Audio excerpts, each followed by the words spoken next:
Ladies and gentlemen, good day and welcome to Lloyds Metals and Energy Limited Q3 FY'26 earnings conference call hosted by Anand Rathi Share and Stock Brokers Limited.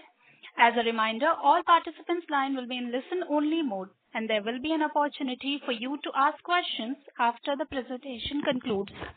Should you need assistance during this conference call, please signal an operator by pressing star then 0 on your touch-tone phone. Please note that this conference is being recorded. I now hand the conference over to Mr. Parthiv Jhonsa from Anand Rathi Share and Stock Brokers Limited. Thank you and over to you. Thank you, Ikra. Good evening, everyone, and thank you for joining us today. We at Anand Rathi are pleased to host Lloyds Metals and Energy Limited Q3 and 9-month FY'26 earnings conference call. We have with us today from the management, Mr. Rajesh Gupta, Sir, Managing Director, Mr. Riaz Sheikh, CFO, and Mr. Chintan Mehta, CIO. Without further ado, I would now like to invite Mr. Rajesh Gupta, Sir, to initiate the proceedings for the call, which would then be followed by question and answer session. Thank you, and over to you, sir. Good evening, everyone, and a warm welcome to all the participants. Thank you, Parthiv and Anand Rathi, for hosting this call. We truly appreciate the interest and time from all our investors, analysts, and stakeholders. Let me start with the headline numbers before we go to the operative narrative, where we have got the highest 11,000 crore rupees we have crossed in consolidated revenue, which is a very, very significant milestone for us. And as you might have seen the presentation, the EBITDA and the PAT match that. I would like to express that this current bottom line was our top line around 2 to 3 years back, and we hope to achieve the same in the future as well. I will take a small deviation from my usual remarks today on the ferrous side and start with copper. Copper, as we know, is the new gold for the new age economy. Structurally, the world is entering a phase where copper demand will remain strong for decades, while supply will remain constrained. And this is where we believe our entry timing is right. The copper project in the DRC, Democratic Republic of Congo, in the Katanga area, will mark a very important milestone in our history. When we expanded our operations in Gadchiroli, the region was considered difficult and impossible, and we ourselves had failed in execution, where we have now learnt a lot. The market as well as the local communities have appreciated the efforts that we have put in developing the economy and therefore our business. And we generally believe that over time the same narrative will emerge for Congo Katanga as well as other parts of the world. For this, I would also like to take a moment to acknowledge the leader of the Congo team, Mr. Surya Narayan, as who is the leader and the director of the Congo team. Projects of this nature require not just capital, but deep operational leadership, which we already have with Mr. Surya as well as other core colleagues from other parts of the operations. Now let me come back to the ferrous operations. Execution continues at a breathtaking pace.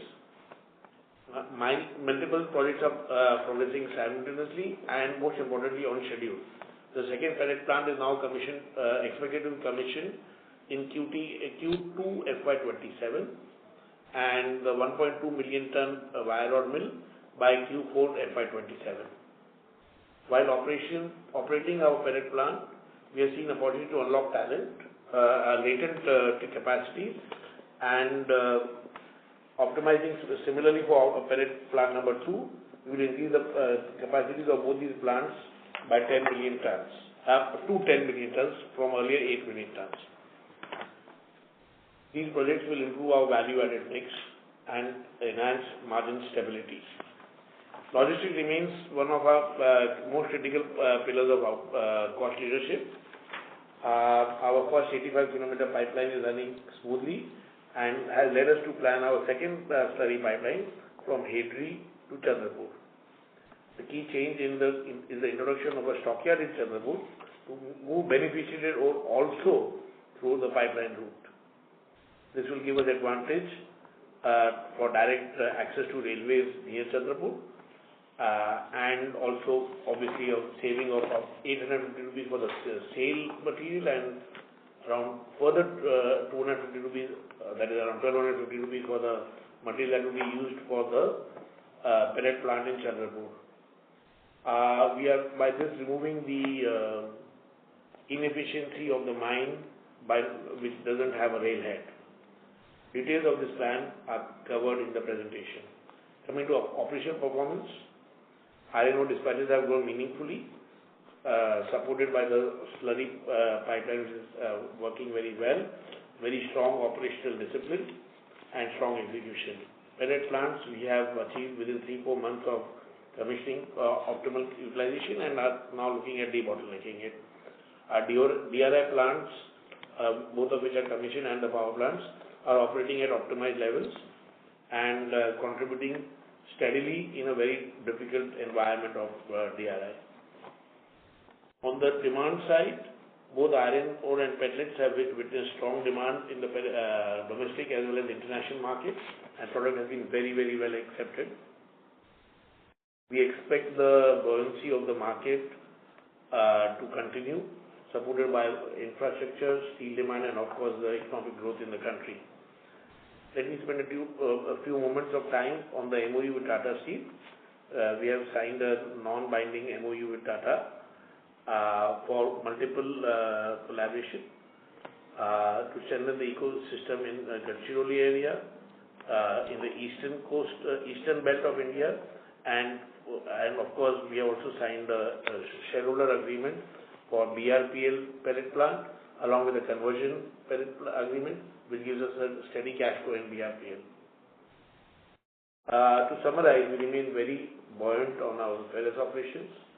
Iron ore volumes are expected in line with the EC to grow in Q4 as well as FY'27, and value addition plans continue, and FY'27 will mark our formal entry into steel making.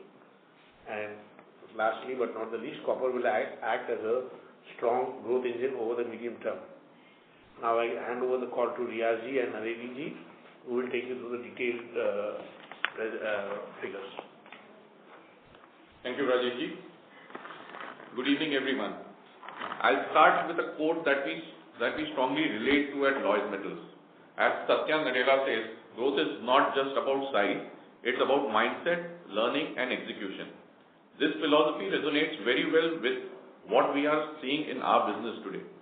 Scaling responsibly, improving structurally and executing with discipline.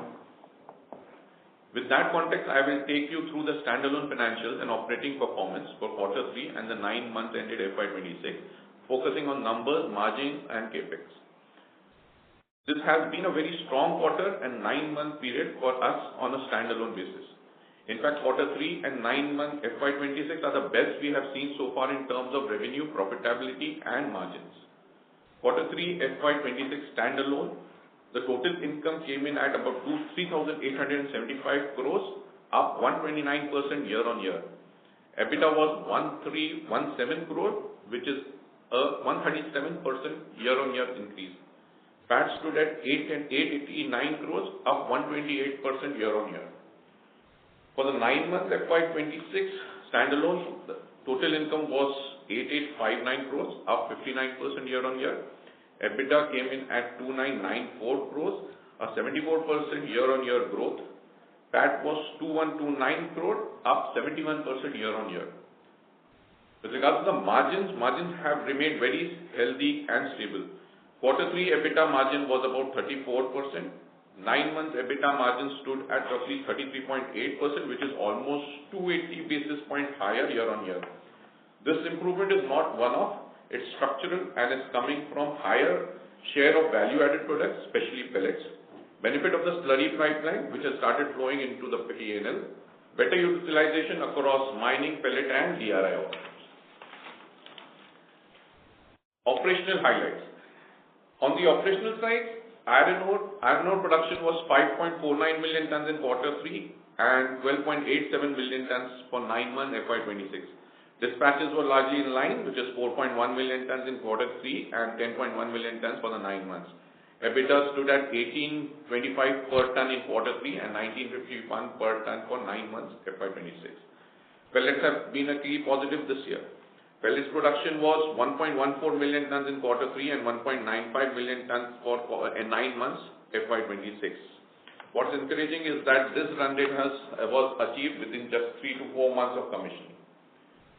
Realization in quarter 3 was about 10,289 per ton, and whereas EBITDA per ton was roughly 4,535, supported by captive iron ore, slurry-based evacuation and strong demand, domestic demand.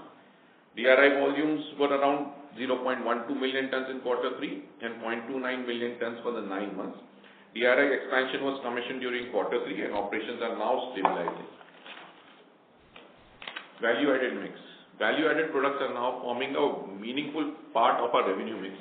For 9 months FY'26, value-added products accounted for roughly 35% of standalone revenues. This mix shift is central to improving margin stability, reducing volatility and enhancing overall return metrics. Now coming to the CAPEX update on a standalone basis, let me quickly touch upon CAPEX.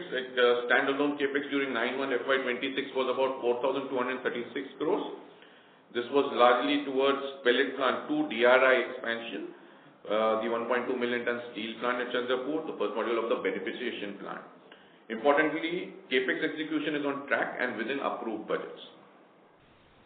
Touching upon the balance sheet and cash flow, despite the high level of CAPEX, the balance sheet remains comfortable. Strong EBITDA generation has supported internal accrual-led funding and controlled leverage. Working capital continues to be well managed, helped by faster dispatch cycles and healthy demand conditions. The outlook looking ahead, iron ore volume should remain strong in quarter 4 FY'26. We aim to exit FY'26 with 20 plus million tons volume on ore. Pellet operation will continue to run at optimal utilization. DRI contribution will improve further as operations stabilize.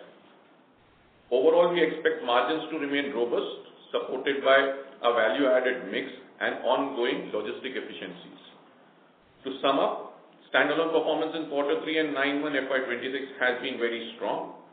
Margins are holding up well on structural basis. CAPEX execution remains disciplined. With that, I'll hand it to Naredi ji for Triveni performance.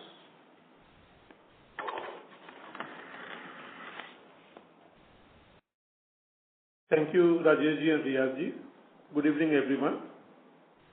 For Triveni, growth has always been about disciplined execution, consistency, and doing the fundamentals right, day in and day out. Let me take you through the Triveni's performance for Q3 and the 9 months ending FY'26. From a financial perspective, this has been a strong and improving period for Triveni. In Q3 FY'26, the total income stood at about 2,200 crore with EBITDA of roughly 550 crore, translating into an EBITDA margin of close to 25%. For the 9 months, revenue were around 5,480 crores with EBITDA of approximately 1,080 crores and margin of about 20%. The improvement in margin reflects better operating leverage, higher equipment utilization, and continued focus on cost discipline across various projects. Operationally, our coal mining operations continue to perform exceptionally well. At PB West, we achieved the highest distinction of a 5-star rating from the Ministry of Coal, ranking number 1 among more than 380 open cast mines in the country. December saw a record monthly coal production of 17.7 lakh tons, and the in-pit crushing and conveying system commissioned earlier has already handled close to 15 lakh tons, significantly improving the efficiency.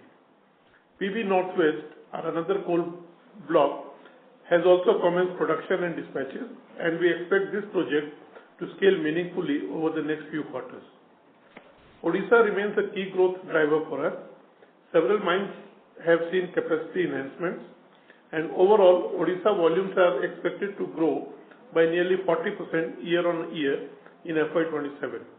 This scale-up is being driven by faster statutory clearances, improved infrastructure, and focused execution at site. In Gadchiroli, which many of you are familiar with, the environmental clearance has been increased from 10 million tons to 55 million tons, including BHQ. Alongside scale, we continue to push sustainability-led initiatives such as electrification of mining equipment and LNG hybrid deployment, which are helping us optimize costs while reducing our carbon footprint. We have commenced MDO and exploration activities at Geo Mysore India Private Limited from January 26. This is a gold mine. This asset provides long-term visibility with a targeted EBITDA of contribution of around 60 crores in FY'27. Sorry. And we see potential upside as exploration progresses. Internationally, we are rationalizing lower margin operations in Indonesia and redeploying our equipment to higher return opportunities. Overall, Triveni's focus remains very clear: scale responsibly, execute efficiently, and protect margins through productivity and cost optimization. The pipeline for FY'27 looks very strong, and we are confident of sustaining both growth and profitability. With that, I'll hand it over to Mr. Parthiv, who can open the floor for question and answer. Thank you.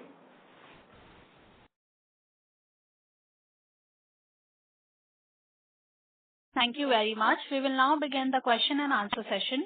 Anyone who wishes to ask a question may press star and one on their touchtone telephone. If you wish to remove yourself from the question queue, you may press star and two. Participants are requested to use handsets while asking a question. Ladies and gentlemen, we will wait for a moment while the question queue assembles.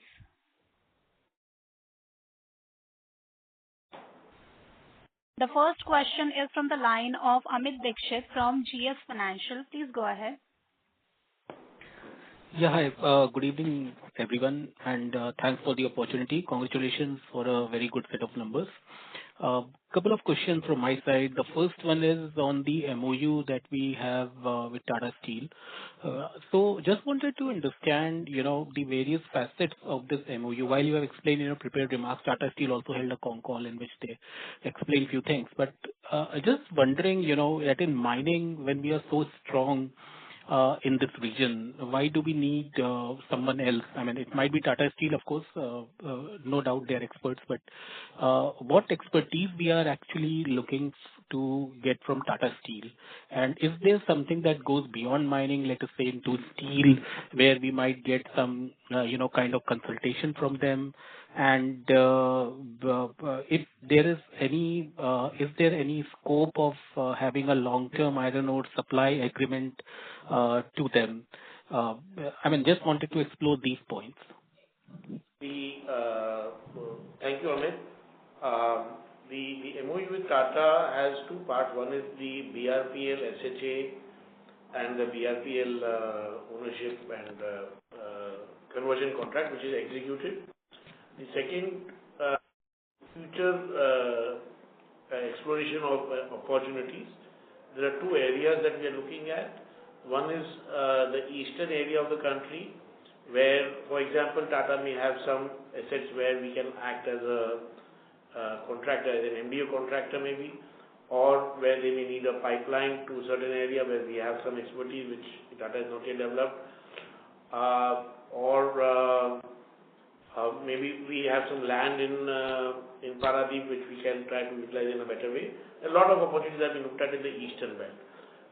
In the Gadchiroli area, we are looking at whether we can bid jointly or opportunities come up with government tendering system where we can get ore at a relatively better pricing, better commercials. This would not be from the existing mine. It will be for future expansions. We are always open to partnerships because that is the way to develop fast. And Tata is one of the finest companies in the country.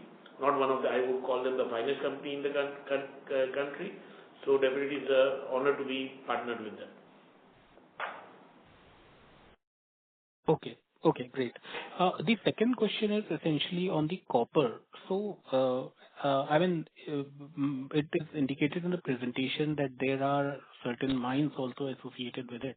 First of all, Congo is not exactly the best place to work. And then, mining, I know several companies who have failed because of various reasons. So what is it that we see in Congo, and are these mines yet operational, or at what stage of exploration they are? You have indicated some numbers, but these numbers seem to be more for the processing side. I just wanted to understand the backward integration part of it a little bit more. And if you can also mention the grade of copper that you expect over there. We are looking at Democratic Republic of Congo, Katanga area. This area by itself and DRC by itself is the second largest producer of copper in the world at the moment after Chile, number one. Number two, the copper majors, Glencore, etc. are all based in copper. In this area, there are 60 to 80 companies, small and big, operating, and the infrastructure, the systems are there in place to take care of very many things. The political stability in this country is much better, and particularly this part of the southern part of the area, and it's a very economically based country and area, not politically worrying. Not zero politically worrying. There would be some worries obviously, but it is well sustained. The mining leases that we have are 16 or 18 leases. I'm forgetting the number right now. 18 leases over 100 square kilometers. Sorry, 16 leases over 100 square kilometers. Exploration is going on. We already found copper at good depths. 1.5 to 2% copper is also available, 0.8% is also available, oxides are available, and the 10 to 12,000 tons is a direct output of the plant that we are talking. We can, for the cathode plant, we could, leaching and cathode plant, we could take the ore from our own mines, which we already started accumulating, as well as from bought-out mines.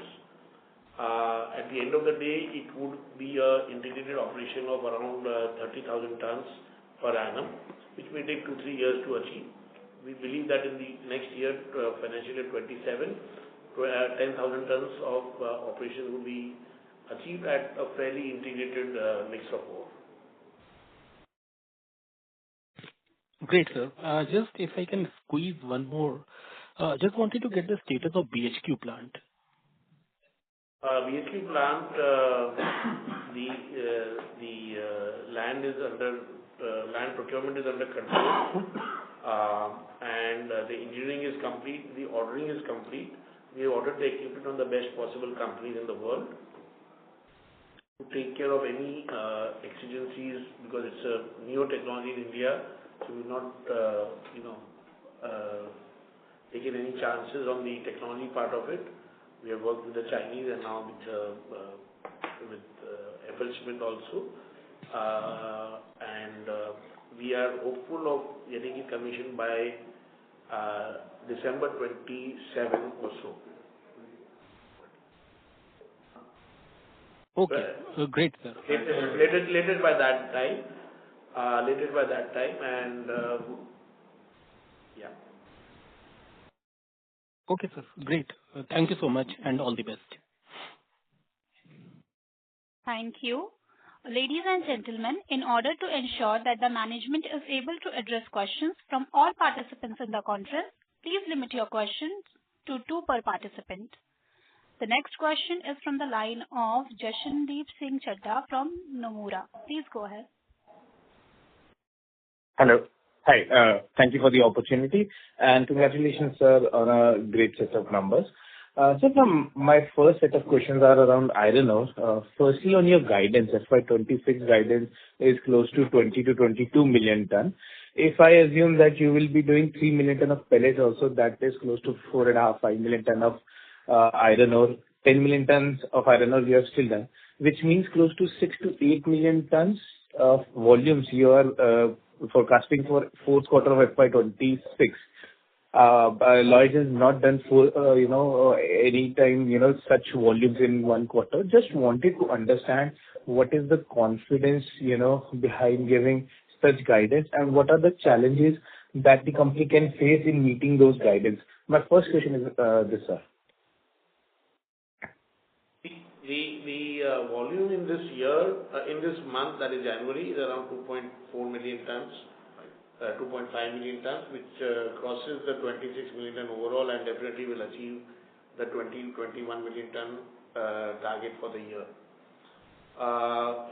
We have to appreciate one thing, that at the moment, we have to, the problem is not in the marketing of it, the problem is not in the mining of it, the area that we are right now focusing on solving the problems are on the logistics side.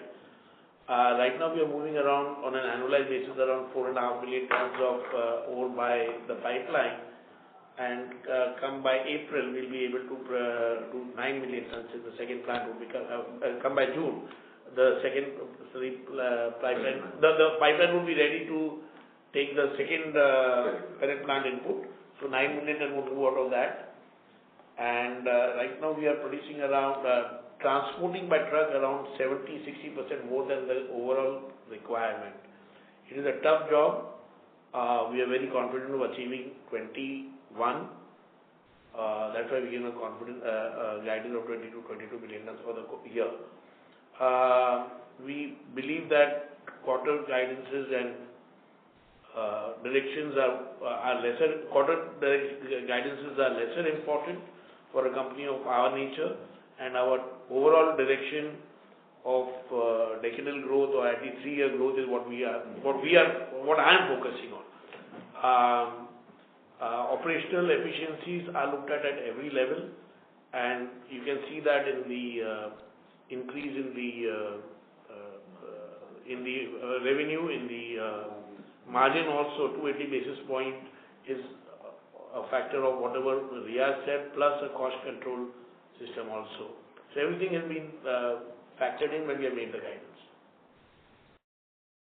Understood, sir, and thank you so much for such an elaborate answer. My second question is also around, iron ore only. Sir, we have seen that the benchmark domestic iron ore prices have come down in this quarter.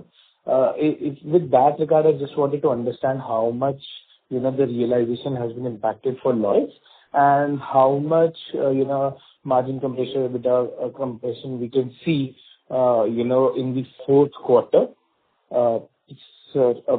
And then related to iron ore only, I just wanted to understand what is the capex for the slurry pipeline, and can you also, for our analysis, can you also, tell us how does it compare with the peers? Compared to the peers, sir, your peers. Yes, from other companies. Okay, the benchmark has come down, and so has the basis of benchmark come down from 62 to 61%. So if you currently look at benchmark price of $103, it amounts to around $108, which is around $3-4 higher than the same amount last year, same period last year. So I think the benchmark has not really come down; it's gone up. Sir, domestic. I was talking about domestic iron ore. Domestic iron ore, I don't know by what stretch you are saying it's come down.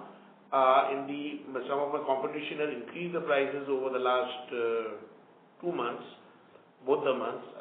The auctions that have come out have been very strong. Steel benchmark is very strong. So at the moment, I do not see any indication of the steel industry or iron ore industry being soft in India at all. At the moment, maybe 1 month back, 1.5 months back, it was different, but that's part of the cyclical nature of the business. And sir, on slurry pipeline, the capex and... Sorry to interrupt you, Mr. Singh. Can you rejoin the queue for more questions? It's part of my question only. I've asked you that. On the slurry pipeline. On the slurry pipeline, as you might be knowing, we had planned for another 5 million tons of a slurry pipeline connecting our the mines to the Chandrapur plant Gugus plant in Chandrapur. Now, what we are now doing is we've increased the capacity of that. We will be now making it as a 16 million ton slurry pipeline, so that we cover the entire 26 million tons of dispatches through slurry pipeline. So it will be one is existing, which is there as a 10 million ton. This is the second slurry pipeline, which will be a 16 million ton slurry pipeline, which will be taking us more to the market as well as to the to our Chandrapur plant. And the total cost for this, we also in fact have a second phase on it, the slurry pipeline, which will be connecting to more of the markets as well as the ports. So the total cost envisaged is around 8,000 crore rupees on this particular project, but we will be doing it on phase wise. So the first phase of up to Chandrapur will be around 2,000 crore rupees, 2,500 crore. Thank you so much, sir. I'll get back to you. Thank you. Ladies and gentlemen, you are requested to limit your questions to 2 per participant.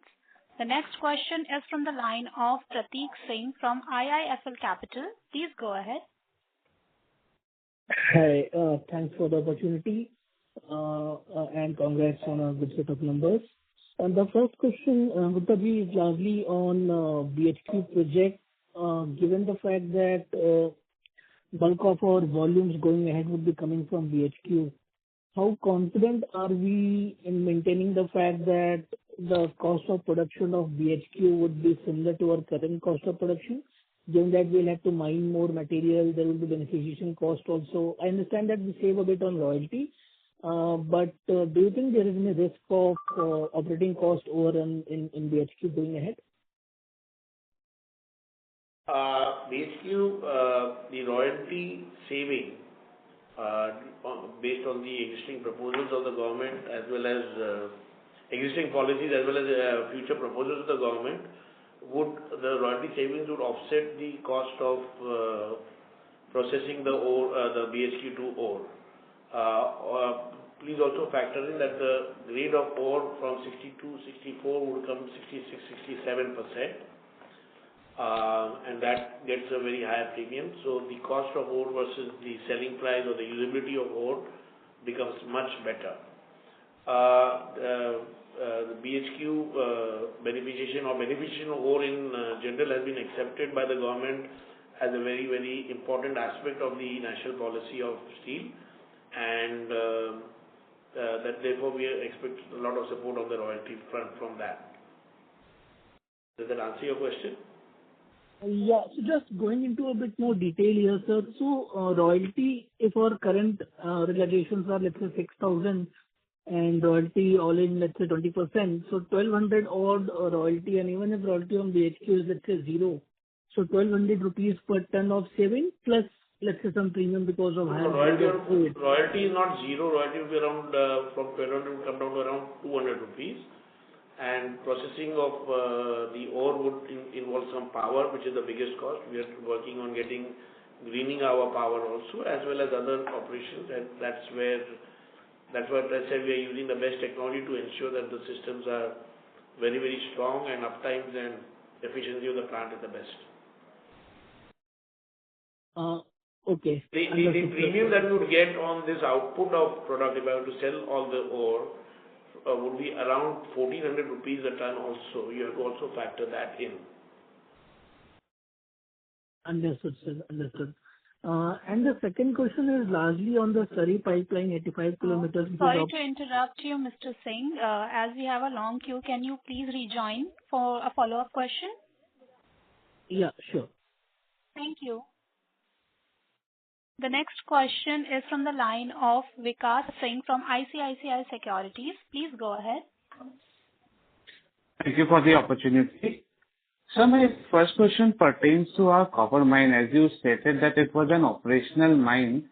So just wanted to understand, had the existing promoters was facing any difficulty in terms of producing and ramping up of the mine, and that's why we got the chance to get some stake there.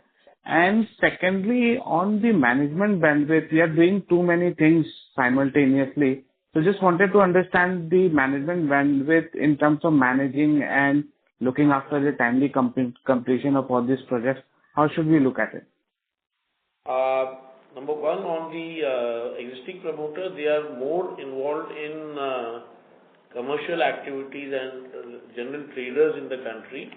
They have got this mine as an opportunity. Mine and the copper plant has been set up by them as well. The copper plant is running, is set up but not running. They lost the bandwidth to run it, and that's where we come in. We have Mr. Prabhakaran and the erstwhile Triveni had been looking at DRC for a long period, and that's how the opportunity comes to us of investing in that. There have been no problems. Again, I repeat, there are around 70-80 plants, including Glencore and Ivanhoe and the best companies in the world running copper mines there and copper operations. So that's not a worry that we foresee in a very serious way. In terms of operational bandwidth, we have scaled up. First, let me give you a little bit of history. We scaled up from around 500 crores to 10,000 crore rupees, or in this year maybe 30,000 crore rupees over 4 years. We have proved to the market, we have proved to ourselves, we have proved to our team, and our team has proved to us that we can take care of growth in a sustainable, sensible, economical, and business-like manner. And we continue to do that, number one. Number two, as far as Congo particularly is concerned, one of the promoter directors would be involved full-time there, apart from a very, very professional team who has been involved in mining operations, and we have had experts on copper side also, on the copper manufacturing side also. The technicality of the leaching process and the cathode process is not a super technical or a super new invention, and that can be taken care of by the team that we have ensured are already on the job at the site as we speak. I think that we are confident of sustaining this growth in a very sensible way. Noted, sir. So second question pertains to Triveni. While the top line growth Mr. was... Singh, sorry to interrupt you. As we have a very long queue, can you please rejoin for a follow-up question? Thank you. The next question is from the line of Vedant Sarda from Nirmal Bang Securities Private Limited. Please go ahead. Thank you for the opportunity and congratulations on the great set of numbers. So my question is, we are hearing that government is taking various measures to ensure availability of iron ore. Like they have to bring our iron products prices at par with international markets, so we can compete and export iron goods. So can you comment on the pricing outlook going forward and how to look at this? See, if you look at iron ore in India, the growth is around 5-6%. The steel growth is around 8-9% even now. If you look at 5 years CAGR, it is 5-6% for iron ore and around 9-10% for iron ore. So there has been a continuous shrinkage of the supply, extra supply, and therefore exports either in the form of low-grade iron ore or in the form of pellets have reduced. So the overall supply-demand gap is very, very favorable in supply of iron ore. Number one. Number two, as we go forward, over the next 5 years, around 1/3 of the capacity which is premium free will go into auction over the next 5 years, and that will add to the not the lesser supply but definitely to a higher cost mechanism for the industry. So we are pretty confident of our commercial part of selling iron ore, and over a period our value-added business will be quite a lot, and we can therefore be well equalized in both iron ore as well as value-added products like pellets or steel as well in the future. Thank you for explanation, sir. Thank you so much. Thank you. Ladies and gentlemen, in order to ensure that the management is able to address questions from all the participants in the conference, please limit your question to one per participant. If you have a follow-up question, you may rejoin the queue. The next question is from the line of Harsh Shah from Seven Rivers Holding. Please go ahead.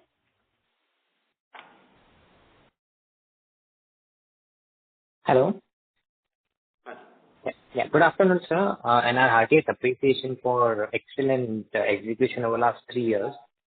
So my first question is on the MOU with Tata Steel. Given that it could end up being quite an extensive agreement eventually, so will it in any way affect or change our plans for the integrated steel plant, which would be our 16,000 crore capex plan? Our future steel plant in Gadchiroli is being looked at internally, nothing to do with the Tata MOU. Any Tata set up together would be for a different plant than that. Okay. And sir, one bookkeeping question. What would be the warrants outstanding now as of today? What is the? Outstanding warrants as of today. We should be getting around 900 crore rupees from it. I'll give you not the number, but the value around 900 crore rupees is pending. It should be coming up in the month of March. That is something between 15th or 18th March. That's the last date. So we should be getting. Okay. And for on the copper part, the 10,000 metric ton capacity which we have, what would be the average realization and EBITDA margin on those? This is copper cathode, so the current copper price is around $11,000, $11,500, $12,000, and normally there's a premium to Congo because of the transport cost. So the EBIT, that's the approximate range, and the margins that we anticipate are approximately 32%. So that gives that 500-700 crore rupees that we're talking about next year. Okay, and since we have 50% stake in this JV, it is relating to this. So, are we the MDO partner here, or mining will be done by someone else? Hello? Mining would be by Triveni, by a subsidiary of Triveni in that area, yes. Okay, sure. Thank you so much. Thank you. The next question is from the line of Hardik Gori from Abans Investment Managers. Please go ahead.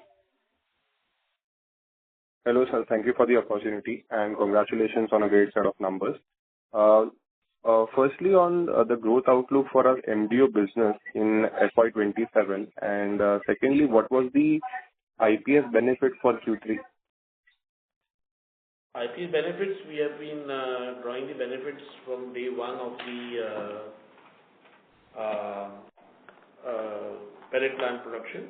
And this year has been around 130 crore rupees. The Triveni outlook is around 40% increase in iron ore, non-Lloyds metal.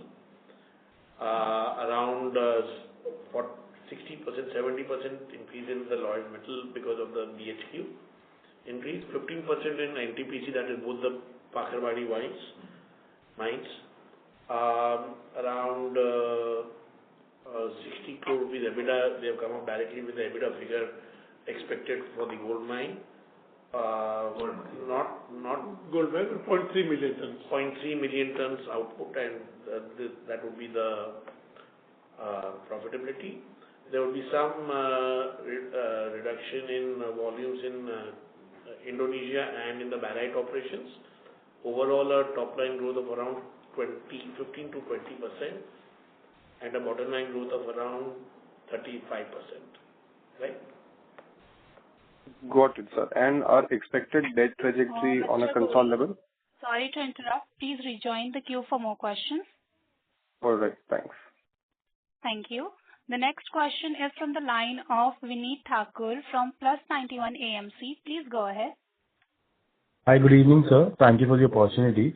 Sir, I would like to know what would be the expected debt consolidated figure for the year and what would be our peak debt? As on 31st December, if I would say, the consolidated net debt was around 7,100 crores. This year, we should be not more than that. And FY'28 is when I would say the peak debt. When we reach the peak debt, we should be on a consolidated basis should be around 10,500-600 crore rupees. So we are always targeting at 1:1 debt to EBITDA, and that is what we are working on. That's it. Thank you, sir. Thank you. The next question is from the line of Shubham Harne from Purnartha Investment Advisors. Please go ahead. Hi, sir. Thank you for the opportunity. The question was, I think EBITDA per ton for pellets has declined on a Q-on-Q basis. Last quarter, it was 5,000 per ton.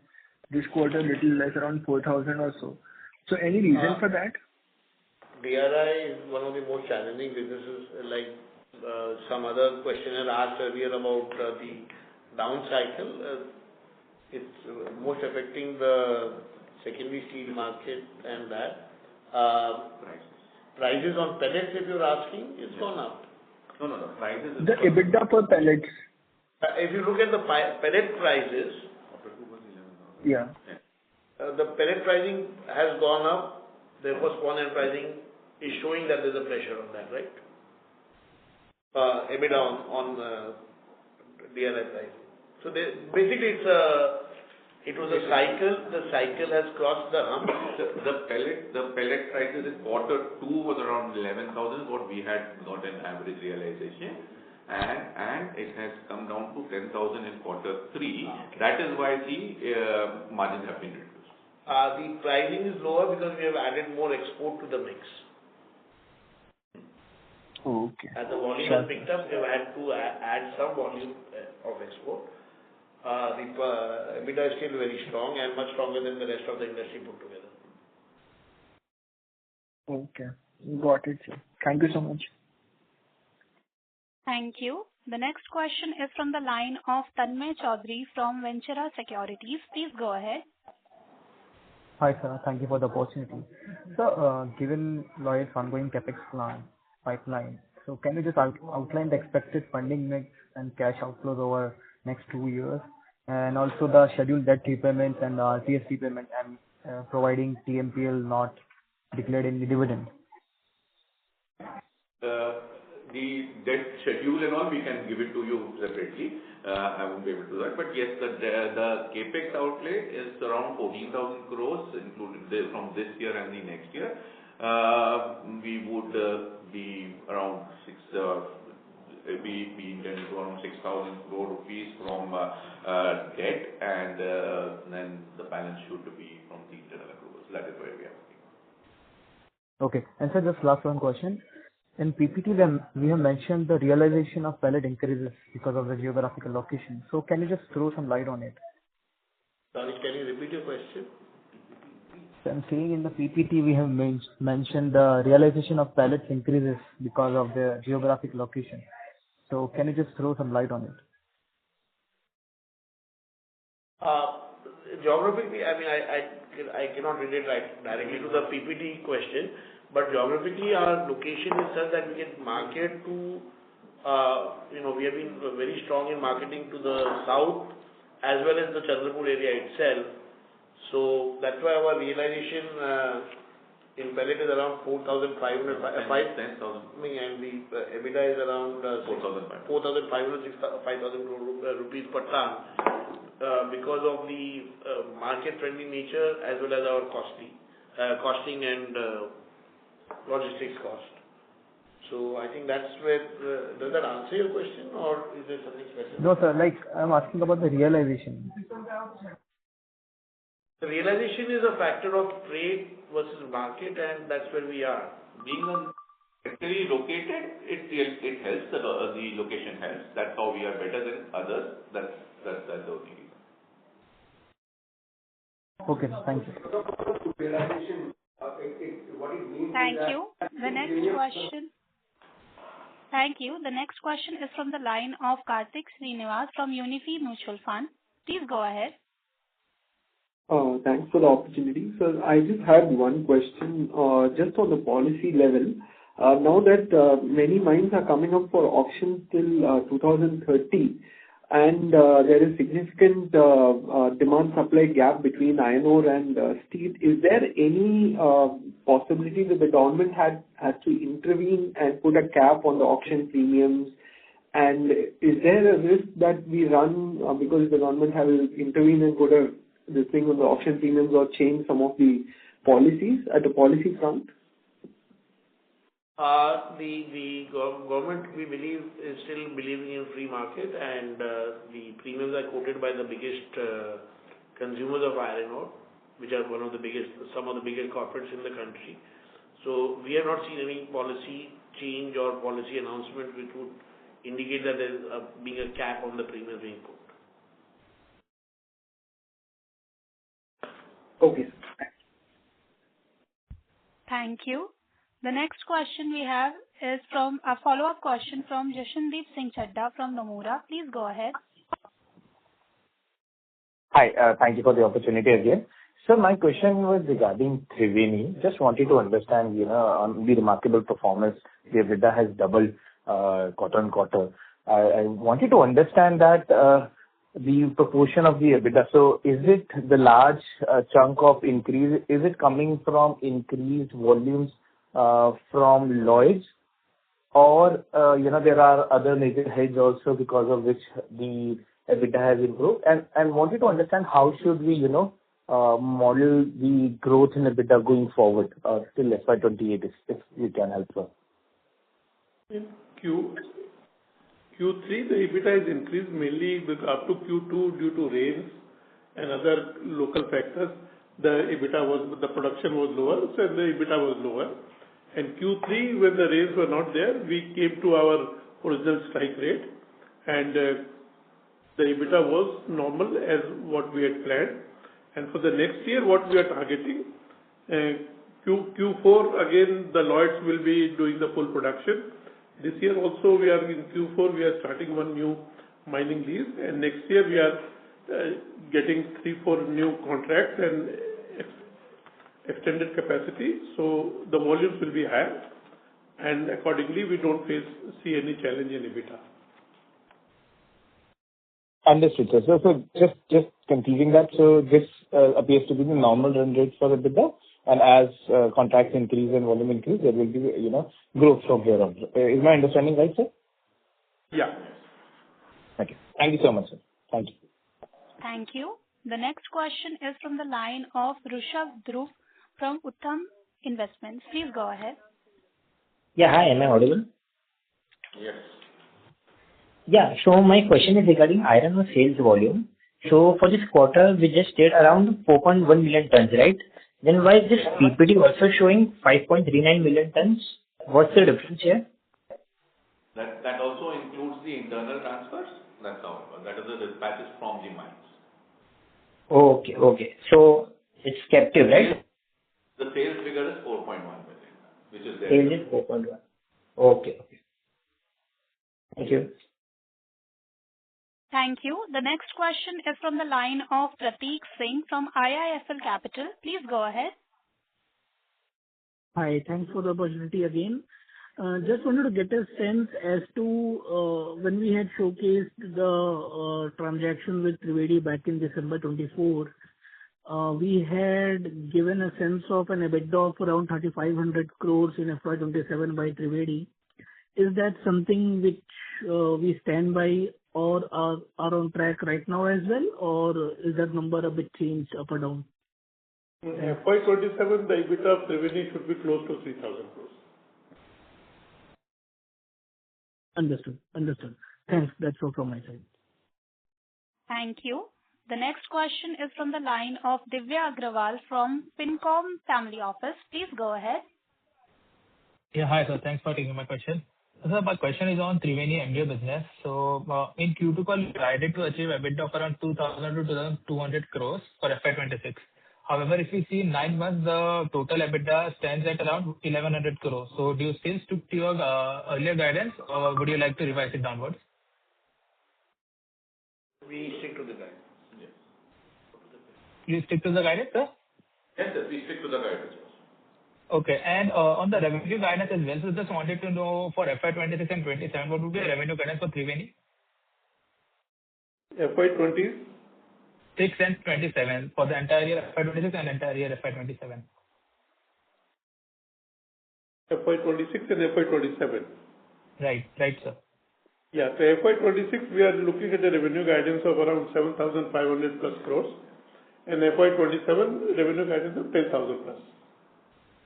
10,000 plus crores. Yeah. And lastly, sir, just what would be the actual Mr. fact Agarwal, for... sorry to interrupt you, Mr. Agarwal. Please rejoin the queue for more questions. Sure. Thanks. Thank you. We'll take the next question from the line of Parthiv Jonsa from Anand Rathi Share and Stock Brokers Limited. Please go ahead. Hi, thank you for the opportunity and thank you for allowing us to host the call. So my quick question is on Triveni MDO. A couple of quarters back, you had given us the guidance for almost up to 28 and 29. I believe sir has given the EBITDA guidance for about 30% in 27. Thereafter, is it possible to give a guidance of 28 and 29? Because I think it was about 32% give or take. Considering you are going to do 40% higher volumes in iron ore, non-Lloyds, and for the other minerals as well. Is it possible to give some guidance? 28, 29, see, it's a contracting company. We are looking at contracts on a continuous basis. It will be very difficult to give a further guidance than what we have. Even the guidance that Mr. Naredi just gave would have some surprises upwards because some contract would come up hopefully in future. Absolutely, yeah. Okay. And so is it possible to repeat that number, that 40% increase in iron ore and everything? I think I missed a couple of them actually for next year. The external iron ore figure is around 40% increase in FY'27. The external coal, that is NTPC contract, is around 15% growth. Correct me if I'm wrong, Mr. Naredi. There would be a reduction of around 65% in the barite operations. There will be a reduction of around 25% in the Indonesian operations. Add to that gold and copper of the Tananka area. With that, we expect that figure that Mr. Naredi just gave us. Perfect. Sounds great, sir. Thank you, sir. Thank you. Ladies and gentlemen, due to time constraint, that was the last question.